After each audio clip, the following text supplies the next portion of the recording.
And welcome back to the OHIO podcast, everybody. I am your host, Buckeye Boggs. That man over there, that's the wild man, Chris Wilds. And this is, Chris, our final one. This is it. The last preview of the regular season. 12 of them. Here we Of the are. regular season, but it's not our last preview, Eric. We got a lot more to come. Not by far. We could end up doing, when this thing is all said and done, a possibility of 5 more. I'd like And for I'm it to okay be with 4. I'd rather it be 4 so we get a bye, Yeah. but it's amazing to think that what the postseason could entail for somebody, for at least 2 teams getting all the way to the final championship game. But this is the big one. This is the one that we've had circled. Some people have been counting it down. We've talked about it until we're pardon the pun, blue in the face. And here we are. And it seems like it was all pointed towards this game, regardless of what was to happen this season. And it pretty much played out exactly how I thought it was going to, especially for that team up north from Ann Arbor who we're about to talk about. Yeah. I can't say as I'm not surprised about, with all the chaos going on in college football, what I can say is I think the Big Ten, for the most part, not completely, but for the most part, is right about where we thought it would be. Yeah. And Ohio State specifically is right about where we thought they would be. Yep. So, I look forward to this Sunday. I think this is a big revenge game, a big redemption game Or for the this Saturday Buckeyes. too. That too. Well, we got Buckeyes playing on Sunday. Yeah, Same we got for a lot them. of them. Yeah, we got a lot Same of for them. them. It's just a big weekend. No, the Saturday it's a revenge opportunity, a redemption opportunity, and I don't see Ryan Day passing this one up. I think they're looking to make a statement. I think we started seeing them make a statement last week versus Indy. Really, I think the statement started about the time we played Penn State. Since then, this team has been rolling minus the first drive of every game. Mm-hmm. Outside of that, this team has been rolling nonstop. The defense has been absolutely incredible. The offense has been highly efficient. So I really can't wait till Saturday because I have a feeling, unlike the delusional fans from that team up north who seem to think that this is, and I saw this quoted, I couldn't help myself, Eric. I had to comment on this earlier. I saw on Twitter a post where someone had said this would be Ryan Day's final game coach versus Michigan because he would be fired by Sunday. And I just don't see it happening given what Michigan doesn't bring to the table this year. And we're going to get to that, and we've got a great guest that we're going to bring on from runs a great podcast for that team. It's very similar to us. He does it solo, and that'll be, for some of you, will be a surprise who didn't look at the thumbnail when you clicked on this video. But you bring that up, Ryan Day, and I couldn't help. I don't know if you saw this, Chris. This is a quote from Ryan Day from his Game Time with Ryan Day show with Channel 10. Mm-hmm.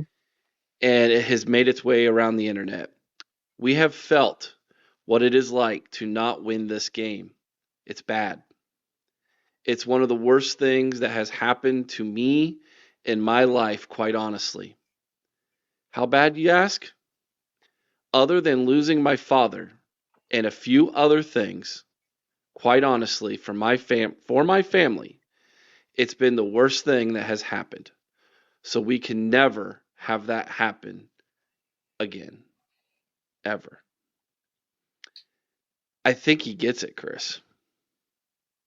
I think it's taken him 3 years to get it, but I agree. I think he's got it. This game means everything to people like you and me, to, as Urban Meyer would put it, the great state of Ohio. Mm-hmm.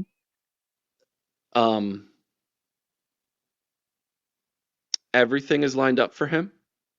The roster, the rosters, plural, there's 2. Yeah. The season, the momentum, the coaching staff, everything he's asked for to make sure he wins this game has been provided to him.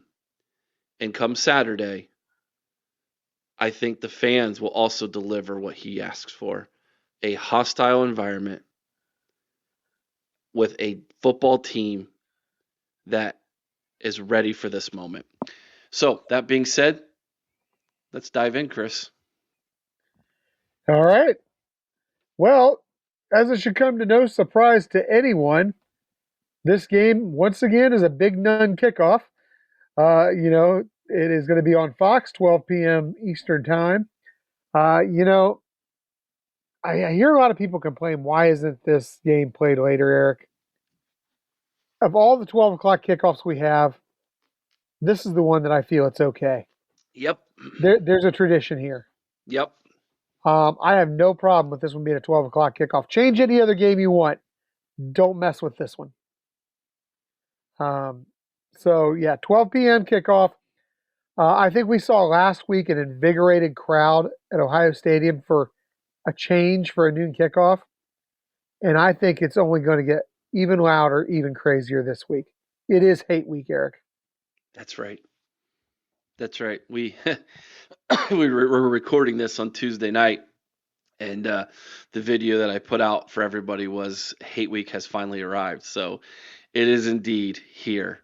All right, let's take a look at this thing by the numbers. And Chris, this is where, out of all the teams in the Big Ten, this is the only one that has a winning record against us currently. For now, not named USC. Yeah. Okay. When we'll get to that bridge in a season or two when we play them. So the team up north leads the series 61-51 to 6. This is where I'm going to put the first asterisks in tonight. A lot of those wins, a big slew of them, chunk of them, came in about the first 15 years of this rivalry. And then, of course, the last 3 have a major asterisk next to them. But technically, they do lead the series 61-51 to 6.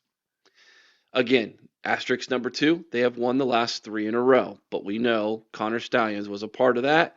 And you can put a big question mark as to whether that'll stand or not. We'll find out in the coming weeks and months. Last win over that team up north happened in 2019. That was a 56-27 win. That was Ryan Day's first year as head coach of Ohio State. They did not play in 2020 because of COVID. Last meeting in Columbus was 2 years ago in 2022. We lost that one 23-45. The infamous everybody on the sideline pointing up when it was a pass game.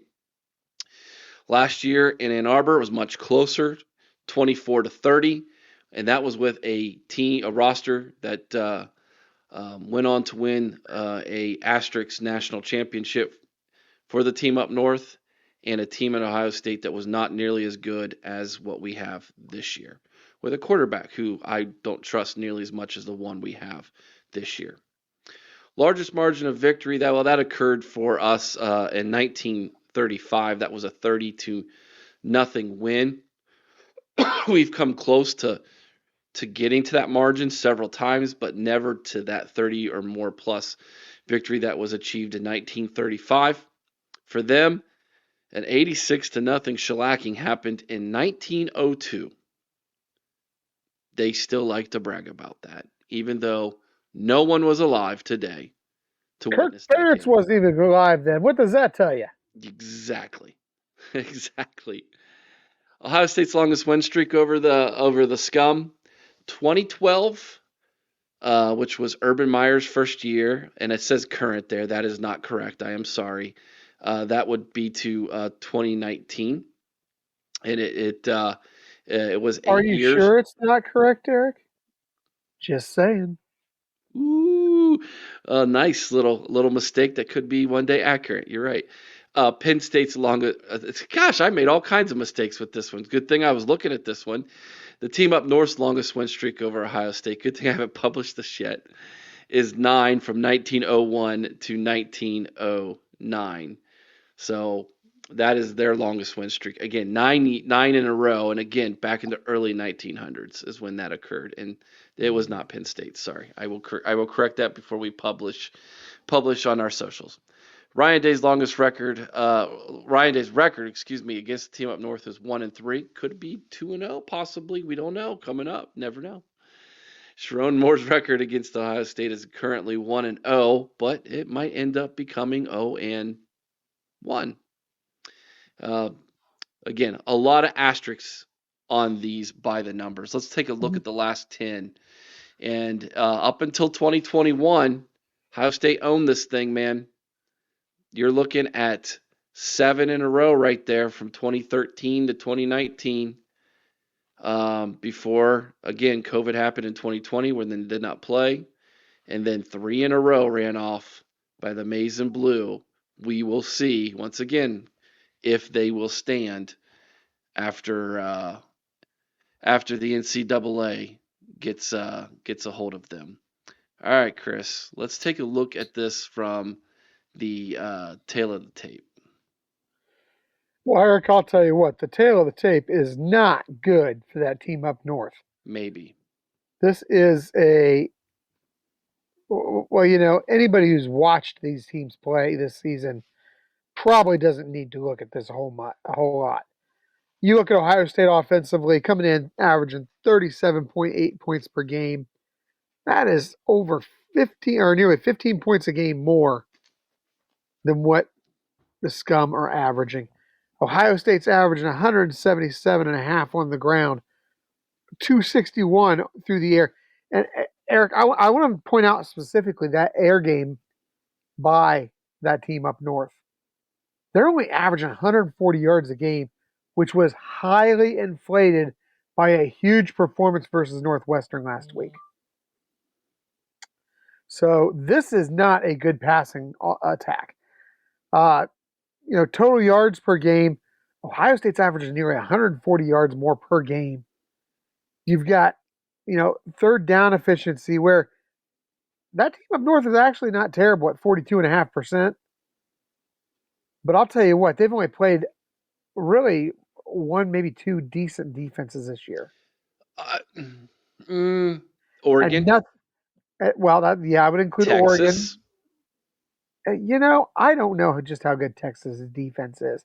I would almost put Oregon and Illinois. I would say they've played some pretty good defenses. Indiana, there's 4. Maybe. Okay. You're giving Texas credit. I am giving Texas credit. But anyhow, very similar there. In the red zone offensively, Ohio State, for the first time, actually was stopped by someone other than themselves this year when they played last week versus Indiana, who has an extremely talented defense. But you know what? It didn't keep Ohio State from running that score up a little bit.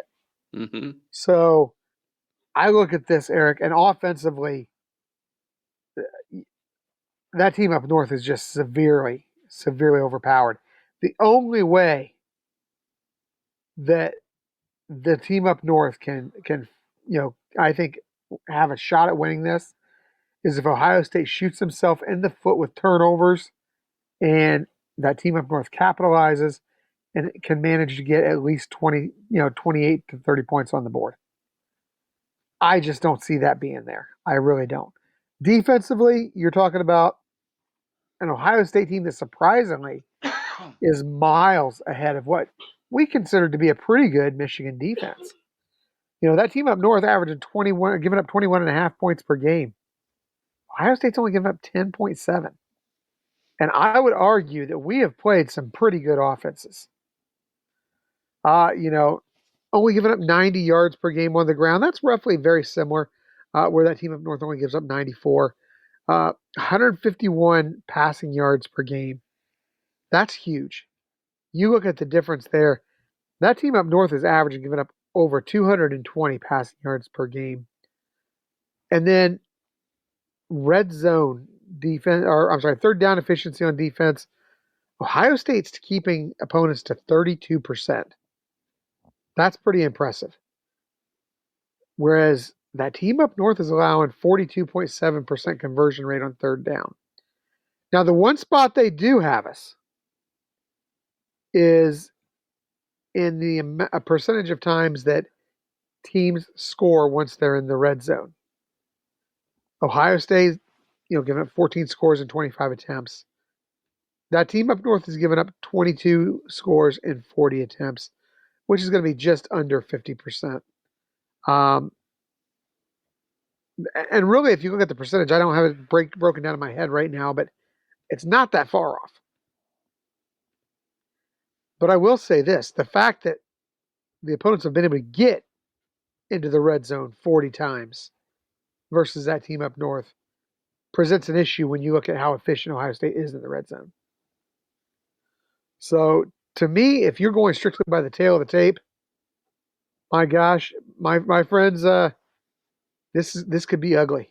This could get really ugly. The one thing that jumps out to me, Chris, as you went through these numbers, in order for them to beat us, they would have to statistically improve in almost every category. And Mm-hmm. we would have to not play up to our current standard in almost every category for that to get close enough for that to happen. Yeah.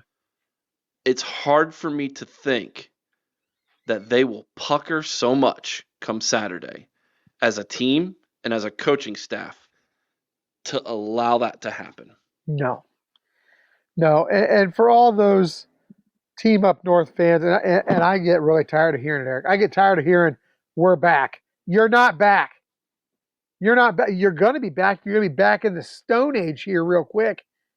Between what's coming for you from Ohio State and what's coming for you from the league. I'm telling you, my man, these guys are in a lot of trouble. This Michigan team is not back by any standard. They think that getting a few recruits means they're back. Eric, in today's world, getting commitments means nothing anymore. It really doesn't. I mean, look at how many have been flipping. Yeah. and given the transfer portal. They'll flip real quick again. Yeah, even those who might sign with the team, if the NCAA were to come out and hammer them, they're going to jump right in the portal. Yeah, there's exactly. Going to be nothing. The only thing that would keep them there is playing for money. Well, that's true, but really, how many people have they really paid out big? One. So far, one. They've used a majority of their NIL money on one player.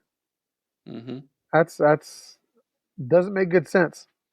It doesn't, and that will remain to be seen if that even was worth the investment, right? Yeah, is he going to be, Dylan Raiola and jump in the portal 36 times? Is he going to be, is he going to be Quinn Ewers, just sign, get the deal, and then skate? Will he even be good?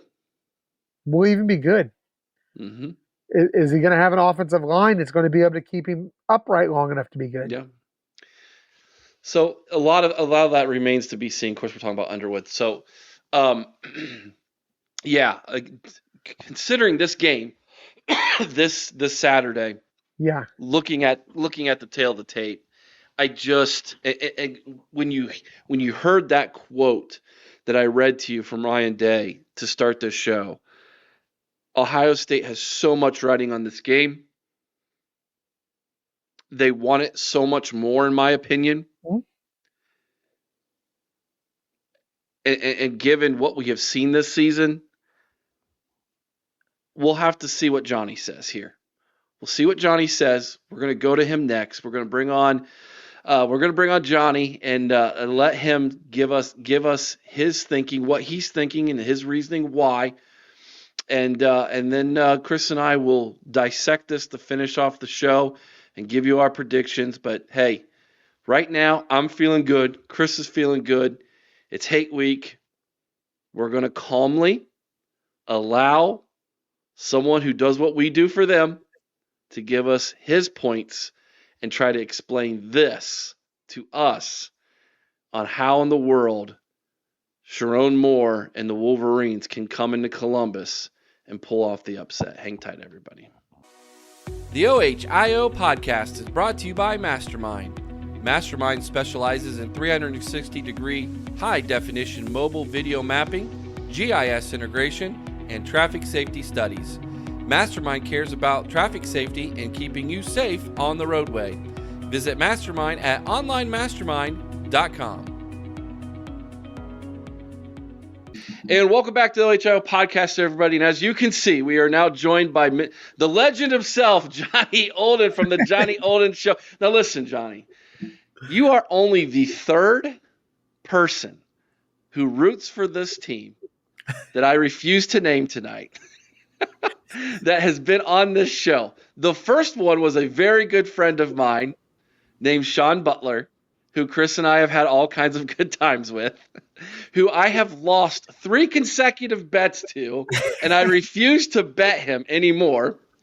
And then last year we had a group of fellas on, and they don't want to come back. So I don't know if this is going to be your only one and only time with us, Johnny, but I don't think we're too rude, man. You've been to our shows. You've hung out in the chat, man. You know what we're about. Welcome to the OHIO podcast. I appreciate y'all having me. I appreciate it. All right, man. So this is it, dude. This is what we do this for, man. Like, yeah. I am sure your perspective is so similar to ours. It just happens to be on the other side of the rivalry. You love your team.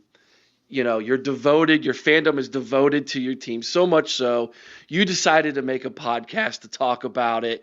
And then all of a sudden you've got all these other people who love them as much as you do, who join you, and you create this community about that. In your words, can you explain what this game and this rivalry means to you as a fan of the Maize and Blue? For me, this game goes back to my childhood. I'm born and raised in Michigan, so it's in my blood, you know, watching Michigan. And I was lucky enough to attend Michigan games, Michigan State too, but I was lucky enough to go to the game, be in the atmosphere, you know, actually feel the energy in the big house, you know, playing against Ohio State in these big time matchups, seeing the history, whether it's Charles Woodson and these boys winning the shared natty. I know how y'all like to throw it in. I know. The shared natty, it still counts. That's just how it was back then. I get tired of y'all saying that. That's just how it was. Right? Okay. So I ain't saying the word, man. now to Johnny's credit, let's face it, there wasn't a definitive system. No, there was not. There was not a definitive system like there is today. Exactly. So I got to see that. I got to see the just every year knowing what was coming in, even whether a team was good, bad, or whether it was 2006 when both teams are locked and loaded and this is the game of the century. Like, just the passion that comes with it. This is the best rivalry in sports. Hands down. This is it. I don't care Duke in North Carolina, none of that. This is it right here. So, you know, it just means everything, and it's all on the line. Like, I don't care what Michigan looks like. I don't care what Ohio State looks like. When this game comes around, you best be ready to execute, and don't be scared. Ain't no room for the scared ones out there. Mm-mm. No, this is a game for big time playmakers. So this is everything. I'm getting my own blood boiling.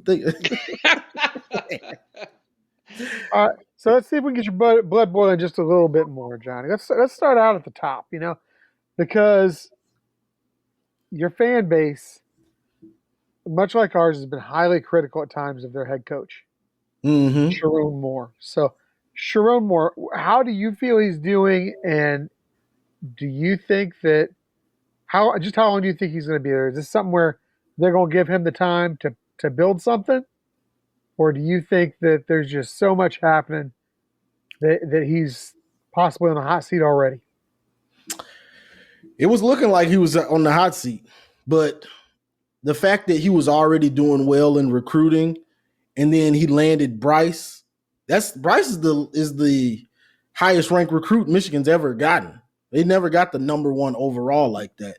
So that that and then the momentum that came right behind that's bought him more time. Now, the next thing he has to do, he has to fire coaches next, which we're all expecting and we're just waiting for.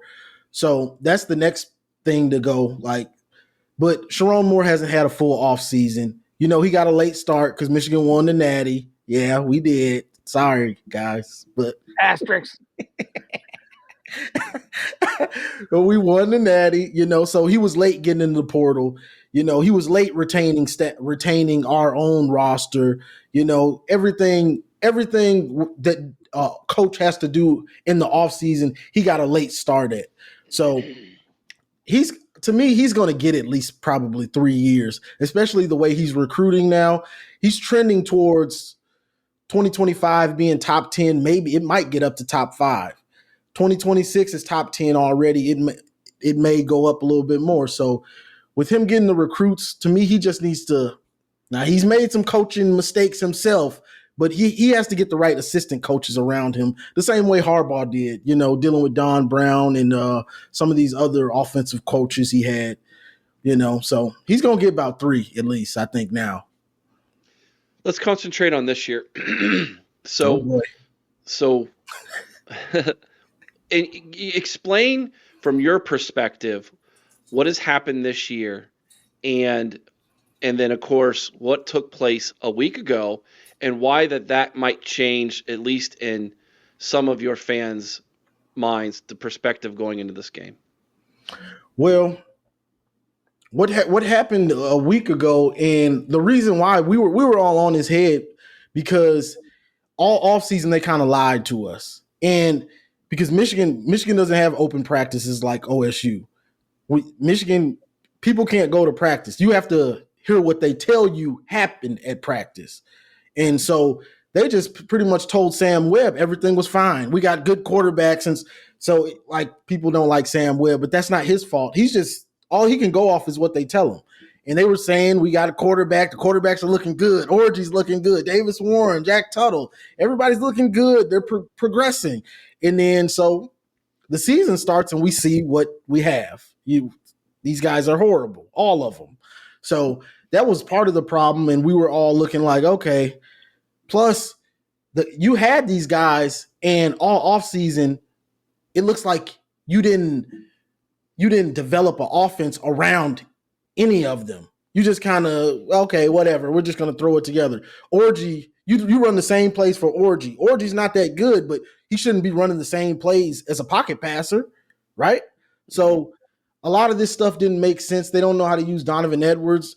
Like the whole offensive package it's just garbage for the most part. So, but the main thing you need on offense is a quarterback. So the fact that they got Bryce, you got the number one guy, plus you got Jaden Davis sitting on the bench. Nobody really knows if that's the parents or he's just not ready or what. But okay, you got him, you got Brady Hart coming in 2026, I believe. So all of a sudden it looks like you've got quarterback, the most important position.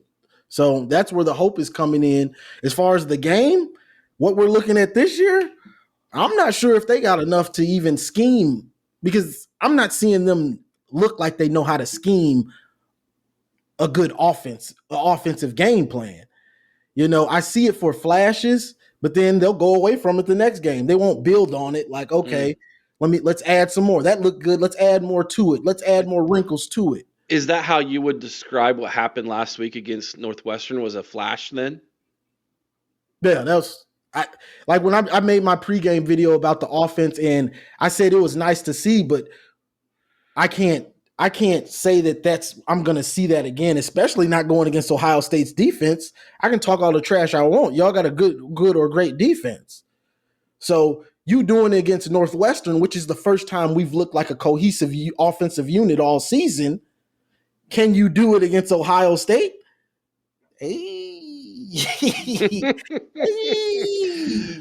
So we are dealing with someone who is not blind. He is not. Okay. Okay. He's like us. He's a truth teller, man. Listen, there's a lot of people in our fan base who doesn't like our podcast. Yeah, They don't like the truth. They want to be sugar-coated and wanted to be lied to, and that's just not the way we are. So I appreciate that, man. So, Chris, you got the next question, man. Go for it. Yeah, and they're about to not like me a whole lot here, probably. But you got to admit, for all the struggles that team up north has on offense, you do still have a pretty good defense. Mm-hmm. This is a defensive line group, especially that is tremendously talented. So, what is it going to take for this defense to be able to step in? And I think for you guys to be competitive, this defense is going to have to be competitive. And how are you going to do that with what everybody's saying, potentially the absence of Will Johnson? Whew. Without Will, the front seven, because who knows how much Winkle blitz? Hopefully not too much, but the front four: Mason Graham, Derek Moore, Kenneth Grant, Josiah Stewart. They have to play like everyone expected them to be one of the best defensive lines in the country. They have to come out and show that. Earlier in the year, Texas made our defense look bad. Wink changed a lot of stuff. It's the same scheme, but he's a different coach, so he runs it different. It's more complex. So early in the year, Sark masterclassed him. He had our guys didn't know what they were doing. They didn't know how to line up properly half the time. Now they're more cohesive, So regardless, my question is, I know y'all got injuries on the offensive line. McLaughlin and Simmons is out. Mm-hmm. The question is, can we get pressure with four? Because Wink doesn't twist and stunt as much. Jesse Minter, he twisted and stunted a lot. He made up for less talent on the edges with scheme. Wink has started to do that, but he's not doing it enough. So I'm not sure if we can just rush for a straight up rush up field and get pressure on your offensive line, even with the new guys. That's my big worry. Because if the front four doesn't manhandle your offensive line, we're going to have problems. Because we don't want to have to blitz. Our secondary ain't as good, especially without Will Johnson. Mm-hmm. That's in a lot of ways. I don't want to boil it down to something as simple as just that, but in a lot of ways, Johnny, I think you're hitting a nail on the head. I think if you guys are going to make this a game, you're going to have to create some turnovers. You're going to have to create some third and longs and really get after Ohio State. And if that happens, then yeah, this might be closer than what we are comfortable with or what we want. If that doesn't happen, statistically, when you just look at the statistics, and we've done this already before you joined us, and we lined them up, and I made the statement, Ohio State will have to statistically come down in every category while you guys come up in every category just to meet. I think the great equalizer for you in that would be turnovers. That would make that happen. So that being said, let's turn it, because I think defensively, absolutely. But we all knew coming into the season that was the strength of your football team. Exactly. On the other side of the ball, what if you could take the ear of Sharon Moore for 5 minutes and you got to sit him down and talk to him about offense? What would you say to them, and how you would prefer that he attacks this Ohio State defense come Saturday? It's going to have to be, and this isn't saying anything special, it's going to be run the ball. Whoever runs the ball best wins the game pretty much every time. But you can't just run it up the middle every time. We get in the habit of just running up the middle. Running Donovan Edwards up the middle. He's a speed back. He's speed. Use him on the edges. We run him up the middle. We use our power back the same. We might throw the power back a toss. So run the ball, but run it in different ways. We just saw our first running back screen like a week ago. We've struggled running the ball, but we don't use running back screens. Some of this stuff is crazy to me. Running back a draw. I don't think I've seen a draw all season from us. Not once. Maybe once last game. So it's just why do you think that is? Is it just coaching, or is it? Do you think that there's a struggle on the offensive line? I mean, if you're struggling on the offensive line, wouldn't you try a running back screen? Wouldn't that make sense? I mean, I'm willing to try anything if I'm struggling offensively. You know what I mean? Like me too. So that's why a lot of this stuff. If you watch some of my post games, I'm just going crazy because it doesn't make sense. So it has to be coaching, and that's why most of us want Kurt Campbell fired. You know, we want him gone as soon as possible or demoted. I guess he helped get Bryce, so just demote him. But that's the thing. A lot of this with our offense, it just looks like coaching for dummies. Like I hate to say it, but it is. It's the truth. So you got to be able to establish the run. And if you can't establish it one way, extensions of the running game, whether it's running back screens, wide receiver screens, jet sweeps, and our offensive talent, we don't have enough talent to not do that stuff anyway. We have to do misdirection. We have to do orbital motion. We have to bring all that eye candy to make your defense hesitate because we lack the talent. So all that stuff needs to be done. Our offenses lack so much talent that you have to go above and beyond with scheme to make up for that. And that's why we've struggled so much. They haven't done a lot of that stuff. So they're just asking guys to, hey, just beat them, be better than them. Well, we're not just better than them. We need you to actually coach this. You got to coach us this time. Mm-hmm. So. Okay. That being said, Johnny, what do you feel best about going into this Saturday, and what concerns you the most going into this Saturday? I mean, that's what we've been talking about. I feel best about the defense. I've got faith that Wink will be able to slow OSU down enough to try to give the offense a chance. But that goes into what am I not comfortable with is the offense. I'm not sure they're going to be able to sustain enough drives to just keep the defense from getting gassed. That's what worries me is the defense will be playing well, and then we get a punt or maybe even a turnover, and 3 plays later, Ohio State got the ball back again. So that's my big worry is the offense won't help out the defense. Got to play complementary football to have a chance in this one. Mm-hmm. All right. So that's the game stuff. Let me ask you this question. What do you think of Ryan Day? Oh, boy. Give it to me honest. You ain't going to hurt my feelings. I think Ryan Day's a good coach. I think he gets in his head a lot. He gets in his own head a lot. You know, whether that's trying to be too aggressive sometimes, trying to be being passive when he probably should be aggressive. I think he gets in his own head a lot.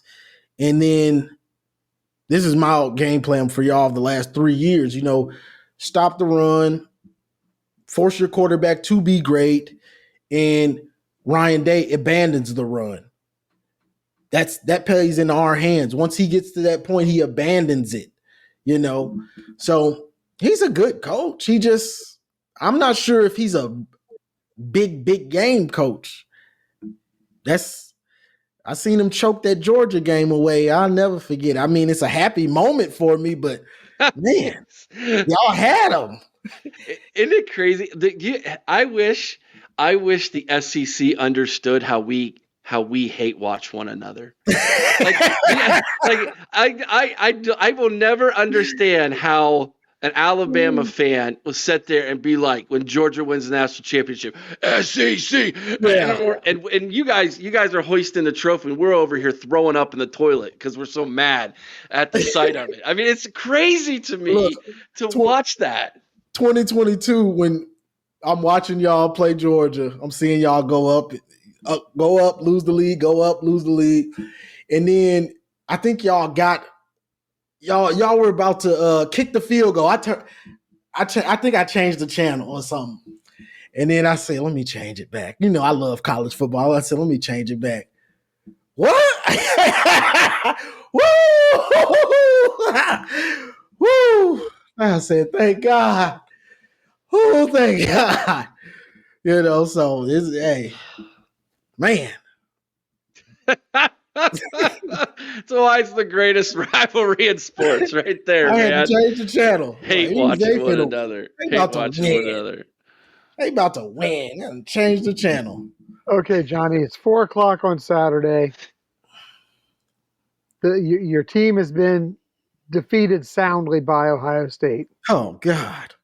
Where does the team and where do you go from here with that? If I'm gonna be honest, we've been, I guess you would say, humbled this year. So if we lose, it's not like, it's not gonna hit the same as if we would have lost the last 3 years, because we're not in the top 10, top 5. So it's gonna hurt. But it's like, okay, the program is on an upswing with the recruits and what's going on right now. Now, it's gonna hurt because now I got to hear y'all trash talk. I've been talking so much trash to y'all the last 3 years. But we've heard it. Oh, I ought to be in internet jail somewhere, as much trash as I've been talking. So that's going to be the hurt. That's what's going to hurt the most, is having to hear y'all have the bragging rights if y'all win. That's what I'm not looking forward to, is having to hear y'all get the upper hand. All right. So here's the question. Putting you on the spot, Johnny. We're gonna do this. We're gonna do this here after we wrap this up, Chris and I, in a minute. What's your prediction for Saturday?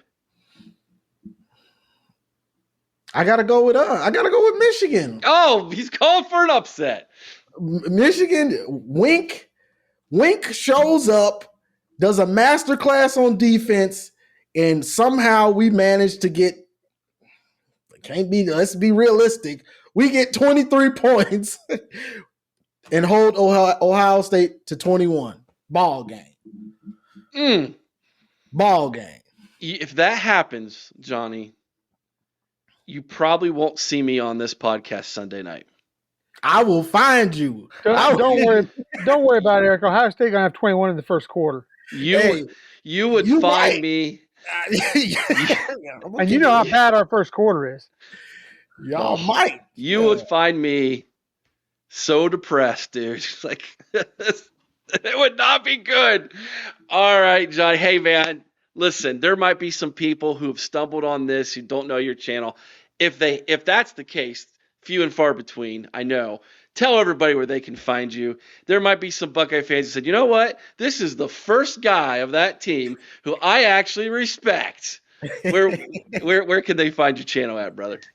I'm on YouTube, Johnny Olden Jr. I do the Johnny Olden Show on Sundays, call-in shows. I do car lives during the week. That's just me ranting on anything that comes on my mind. But during the season, I do pregame analysis for Michigan, postgame analysis, and I touch on Ohio State. Sometimes I'm picking at bad things that happen for y'all. Other times, I'm just giving an honest take on your team. Because everything runs through us. We play each other every year, and it's that big. That's what makes the rivalry great. Is I'm worried about y'all in August, in June, in March. I'm worried about what's going on with Ohio State because I got to play them. We got to play them, and it's got to go through them. So that's what makes it great.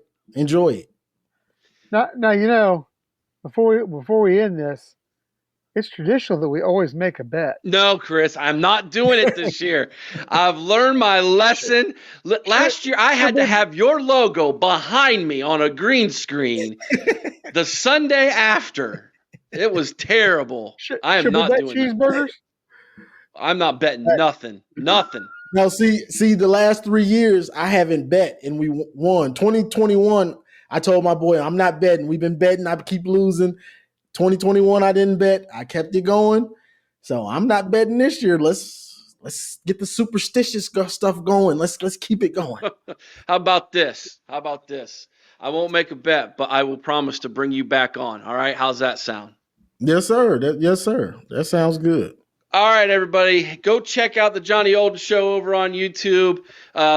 He's the guy, man. He shows up in our chat Sunday night, and believe it or not, he's earned the respect of not only me and Chris, but I think the toughest Buckeye fans to earn the respect from in our chat. And somehow this cat's done it. It's Congratulations them for car that. lives. That's what it is. It's them car lives. They're great. They are good. They are good. I admit it. I I admit appreciate it. Go check them out, everybody. Thanks for joining the show, John. Appreciate you. Yes, sir. Thanks for having me. Hey, everybody. It's Buckeye Boggs from the OHIO podcast. If you could do me a big favor, there's one way you all can help right now the growth of this channel. That is giving us a thumbs up. Hit that like button if you're watching on YouTube or on Facebook. The other thing you can do is you can become a member by joining our monthly membership. It's only $3.99. If you become a member, you will receive this awesome t-shirt, an official OHIO podcast member t-shirt. After you've been a member for 1 month, we will send that to you in the mail. Also, you can, when you do that, you'll get access to free content behind the scenes that we have only for members only. You will also be able to have extra little icons and graphics that you can use, little emojis that are specific to just this channel that only members have as well. The other thing you can do is you can purchase merch from our store. And so if you go on over to the ohiopodcast.com, the ohiopodcast.com, as you see here in the URL at the top there, you'll see that there's links at the top of the page for all of our articles that you can read: football, recruiting, basketball, other sports, podcasts, etc. You can email us. There's a contact there. We also have a store. The store is ran by Chris, the Wild Man. He runs an online store that you can get all kinds of memorabilia as well as a few items from the OHIO podcast. But if you want OHIO podcast merchandise, t-shirts, hats, etc., you're going to want to click on this merch link. And this takes you to Campus Sideline, who we have partnered with in creating official OHIO podcast merchandise. So the new alternate logo, that is our main logo now. White, you get a white, you can get a red. The famous We Want Angry Ryan Day t-shirt in white or red. We have that in a white hoodie, as well as the OHIO podcast in a white hoodie, and the fitted OHIO podcast hat as well. There's the prices for all of that is below each item. If you click on it, you can pick your size, add it to the cart, etc. We go from small all the way up to 5XL. And there is a little bit extra upcharge on the 4 and 5XLs, but that's to be expected. I'm sure any big guys out there will know that already. Anything that's beyond $50, you can do 4 interest-free installments with that as well. So if you get a big order and you don't want to pay for it all at once, you can do 4 installment payments for that as well. Campus Sideline, they print things off about every 2 to 3 weeks. So if you order, that order might take a couple weeks to print off and then ship to you, but it will get to you, we promise. And of course, the more people are ordering, the faster they will want to make those prints and get those shipped out to everybody. So please, you want to help us out, go on over here to our website, theohiopodcast.com. Go over to the merch store, click on merch, buy yourself some official OHIO podcast merch, and that will help us out here at the OHIO podcast. Thank you so much, guys. We really do appreciate all of your support. And of course, keep watching, keep loving the Buckeyes. We're going to be here. We're going to keep talking about them all off season and into the fall this upcoming year. Till next time, OH. All right, welcome back, everybody. And as you can see, it's just Chris and I again. Johnny's a cool dude. That's why we brought him on. We like him. He's earned the chat's respect, which is why I invited him on here for this preview. So thank you, Johnny. Personally want to thank you for coming on and talking ball with us, talking about the game. All right, Chris, he laid out the blueprint from in his perspective. It's going to take a monumental defensive performance to win this football game. They've got some horses to do it. I don't think they have enough horses, in my opinion, to do it. And even if they did do some really good things defensively, I don't know offensively if they're going to be able to really move the ball against our defense consistently enough to score those 23 points he talked about. Yeah. You talked about the horses they got on defense. They do have some horses, But Eric, their thoroughbred just pulled up lame and went back to the paddock. So I'll tell you right now, um, one of the things that makes it hard for the defensive line to put up stats is when you can't keep coverage downfield. Losing Will Johnson is going to hurt. If Will Johnson does not play, it's going to dramatically impact this game. And by all accounts, from everything I'm hearing, he has no intention of playing. Is it a smoke screen? Maybe. I think it is. But Same with Love. We won't know until Saturday. But I feel really good about this game. It's in Columbus. We've got a crowd that is, I mean, and I wasn't there. I wish I was there this past week because I think that is the most alive the shoe has been in a few years. Yeah. The team, everything is right with the team. This team is hitting stride at the right time. For all my criticism, I think that the coaching staff is hitting stride at the right time. Although sometimes I just want to strangle Chip for the play calls. If I see another play behind the line of scrimmage when we have a 3rd and 6 and we're throwing 2 yards in the backfield on a screen pass, I'm just going to lose my mind. But, I think that this team, everything is pointing in the right direction for it. I feel like this is not only going to be an Ohio State victory. I'm going to say it, Eric. I'm going to use the word you should never use. I think it's going to be an easy Ohio State victory. All right. Let me ask you this question. Give me your key to victory and your player that you think is going to have a big game. Can I give you mine while you think about it? The key to victory, obviously, is the offensive line. I think that is the biggest key in this game because, as Johnny laid out for us, that defense is all about the 4 studs they got on that front line. Absolutely. And if Ohio State keeps Will Howard's jersey clean, if Ohio State opens holes for Travion and Quinshon, they're going to have a good time on Saturday. Who do I think is going to be the player that steps up? I think, I would love to say it's going to be Travion. That's the guy I'd like to see have a huge game. And I think he may. But I feel like Will Howard is the difference in this. He is the X factor offensively because he is willing to do whatever it takes to win. Mm-hmm. If that means he runs the ball, he's going to run the ball. And if he takes a hit, he's going to take a hit. By that same token, he is an X factor from the standpoint of, does he make the key mistake like he overcame at Penn State? Yeah. Okay. I agree with you. It's Will Howard. No doubt. My key to victory though is my key to victory for this team is actually, I think the offensive line, like you said, is the obvious answer, but I'm going to flip it to the other side of the ball.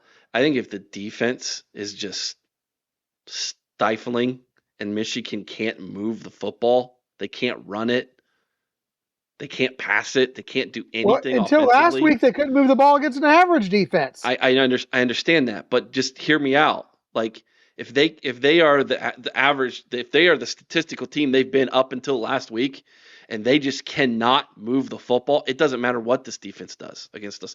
We're going to do more offensively than the defense. And like you said, they're going to be gassed. And we predicted that at the beginning of the season for this team. They would be gassed in games, and they have been. Will Howard, he has been gaining confidence as the season has progressed. And he was a little bit kind of cocky last week. And I liked it. You know why? I think that some of what he feels from Buckeye Nation and from this coaching staff about this game was rubbing off on him, and it came out against Indiana. I think Will Howard is going to play with his hair on fire in this game. Yeah. Like it is like you've never seen Will Howard play before. Like we're talking like the emotion and the fire and the cockiness and the trash talking from this kid is just going to be on a level that we haven't even seen before, because I feel like he's been completely indoctrinated. Yeah, and you feel like he was tired of hearing from Signetti. Obviously, Oh, we yeah. saw that last week. Who was it? I'm going to tell you, I think what we need to be doing is blowing up the Ohio State players' social media with all these tweets from these fans of the cheaters up north who keep They saying, see "We're it. They back. don't We're going to need whoop us them." to. But I mean, They see it. just keep adding that fuel. Fuel that hate fire. Fuel it. Trust me, it's going to be there. And okay, let me explain to you, Chris, what you started with when we started this in the last few minutes. You said you saw from the fans and the atmosphere against Indiana something different, okay? I was in the shoe in 2022. Yeah. And let me explain to you what happened. We all thought, everybody thought, 2021 was it's An not going to happen aberration. again. Yeah. It was just okay, you got lucky. And then when they ran it down our throat and took the lead in the second half, you felt the air go out of that stadium, and it was shock. We were shocked. Now, we didn't know what was going on. We had no idea they were cheating, that the Connor Stalions things was really happening, okay? Which made a huge difference in that game. Mm-hmm. Fast forward to 2023. It's in Ann Arbor, okay? They can't cheat anymore. They have a better roster and a better team than they did in 2022. Yeah. We had, in my opinion, a worse team with a much worse quarterback than C.J. Stroud, and we only lost that game in Ann Arbor 30-24. Why are you always picking on Honda? Because it's reality. It's easy, isn't it? Yeah. No, because it's truth. It's true. It's It just is. true. We have a better quarterback, a better roster. They are worse, and we get them in our place with a fan base that is seething with hatred and anger and wrath. This place will be lit like it is no one's business come Saturday.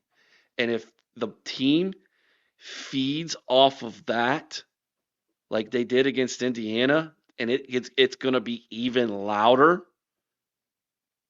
Ohio State's going to win big. Oh, I think it happens. What's your score prediction? I think it's going to be really big. I'm thinking it is monumental type big, Eric. Remember, thinking biggest margin of victory is 30 points. Yes, and we're going to break that. Okay. I'm going to go 38-3. 38 against that defense, huh? Yes. Wow. Okay. Because Ryan Day's not taking his foot off the gas. We saw that last week against Indiana. I'm not quite there. I've been going back and forth between like 27 and 31. And so I think I'm going to split the difference. I'm going to go 29-7.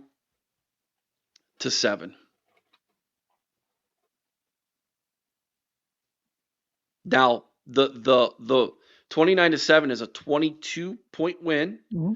I think the margin is 20.5 right now. Mm-hmm. So I'm slightly over. You are way over. Yes, I am. But okay. I'm that confident in this team right now. And more importantly, I'm that confident in how much the cheaters up north suck. Okay. That is going to change Sunday night show into dissecting that this offseason with you is going to be incredibly interesting if that happens. Incredibly interesting. We'll get there. It's not time yet. One game at a time. And unfortunately, in college football, this game the way it is. You don't get a long time to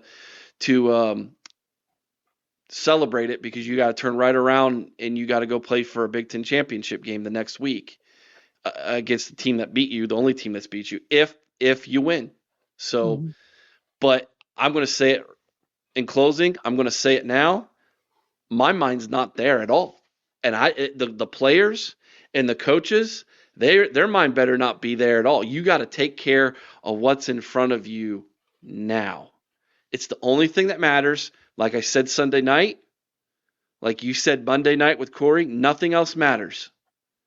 This game, beating that team, making it hurt for those fans, like Johnny admitted, making it hurt is the only thing that matters to me. Absolutely. I want to take and I want to see these guys get the ever-living crap kicked out of them. There's no other way to put it. I want to see Ohio State come out and be dominant and reestablish the order as it should be, as it was pre-Connor Stallions. I want Ohio State to go out there and they've got to go out, and I think Corey put it best. They just need to go out there, forget about everything else, like you said, and leave it all out on the field. 60 minutes of just nothing but bone-crushing, earth-shaking, glass-shattering football. I want every hit to be felt in the bleachers. I want every single, run to be heard all over town. I want Ohio State to go out there and perform like the championship team they are, like we all knew they could be at the beginning of the season. Mm-hmm. And if they do that, and if they ride that momentum through this game, and if they continue to establish the dominance they set against Penn State, against Indiana, they do it against that team up north. I'm telling you right now, Oregon might as well not even fly out of Eugene that following week. They should just stay home. Whew. Like, share, subscribe. You guys know the deal. If you're a Buckeye fan and you're not subscribed to this channel, guys, please subscribe. It's free. It doesn't cost you a dime. It also doesn't cost you a dime to hit the thumbs up button. All right, and that's even for all of you from the team up north who watch this. Hit the thumbs up button. We appreciate that. Let us know your score prediction in the comments section below. We would like to hear what you think the game's going to go, how it's going to go, what prediction you have. If you are a fan of that team up north, again, thanks for watching. Again, we'd like to hear what your prediction is in the comment section below. And listen, you want to follow us by all means. We have several of your fans and in your fan base who frequent our channel because they know they can get the truth from us, even about their team. And we respect their opinions, Eric. If they want to call in and talk to us, we love that. And we'll tell them when they're wrong too. Which is 99% of the time, but that's okay. Oh, that's all right. That's right. And by all means, go check out Johnny's channel. Give him a like, follow him, and subscribe to his channel as well, like Chris and I have. All right. This is it, Chris. As of the time that this posted on the internet, we will be at less than 48 hours away from the game. I am pumped. I've been waiting for this for a whole year. This is the most important game on the schedule for me. Hands down, it's not even close. There is no second, in my opinion. This is first, second, third, fourth, fifth, you name it. This is the one, and I can't wait for it. I want to celebrate. I want to come on this podcast Sunday night with no voice and just celebrate with everybody. That's my goal. That's what I'm hoping. 29-7. 29-7. Let's make it happen. Chris, last words. 38-3. And make sure you watch. If you're not at the stadium, if you're not at the shoe, you need to be checking out our Game Watch Live. The voice of the Buckeyes, new voice of the Buckeyes. The new one. Corey, Florida Corey. I'm telling you, will provide the call of the game, and you can watch me react, and you may actually see me smile a little bit more. I smiled a little bit this week, Eric. You did. I had to mute you. You were so excited. Um, did you hear in closing? Jim Lachey's not going to be doing the color commentator. Luke Lachey's walking senior day. He's not. He's going to go with his son, which he should. He should be there. Bobby Carpenter's on the radio doing the color commentating. Oh man, You guys are gonna have to. You guys are competing against Bobby Carpenter. We can't compete against Bobby Carpenter. The guy hasn't played ball in how many years? He can still go out there and crush us. So what? Hold on a second. So if Florida Corey is the voice and you're the color commentator, that makes you this week's Bobby Carpenter. No. I thought you could insert a joke about my wife here, but that's that's for those who know the inside joke. That's something we'd only do behind the paywall. Which only costs $3.99 a month, folks, and you can get all kinds of good stuff, man. All right, everybody, thank you so much. We appreciate you. Remember, be kind to one another. I owe someone's OH. Sing Carmen, Ohio with all your heart. Till next time, Chris. OH. I owe. Go Bucks. Beat the scum.